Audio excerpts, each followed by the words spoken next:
L'œuvre se nomme La Trajectoire. C'est une œuvre qui représente une balle de golf surdimensionnée, avec un tee surdimensionné aussi. Et on a mis un personnage à l'intérieur sous-dimensionné. Par contre, on a deux perspectives différentes pour cette œuvre-là. Voilà. C'est une œuvre qui est en partie en stainless et en partie en acier galvanisé et peint. On a commencé par se mettre d'accord sur un mouvement.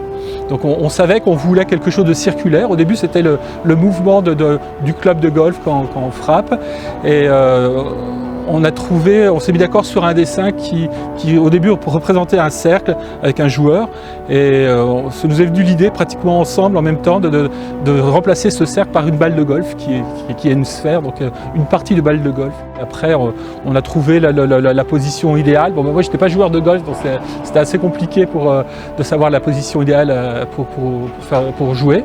Mais Paul avait déjà un peu joué, puis on a regardé sur Internet, on a trouvé plusieurs positions et on a fini par en trouver une qui nous convenait. On n'a pas eu beaucoup le temps de plaisanter, parce qu'il y a eu énormément de travail. Vraiment, on a passé un hiver entier à travailler. Je pense que pour travailler en duo sur une œuvre, il faut avant tout être amis et vraiment bien s'entendre, parce que chacun trouve ses repères dans le travail. Mais sur cette sculpture, en fait, on a tout partagé dès le début. Au début, je pensais que j'aurais fait une partie et Paul l'autre, mais en fait, on a vraiment travaillé toutes les parties de la sculpture ensemble. Donc il y avait ses connaissances à lui qui ont permis de faire certaines parties de la sculpture, puis mes connaissances à moi qui m'ont permis de faire d'autres. Donc on a vraiment mélangé nos deux styles de travail.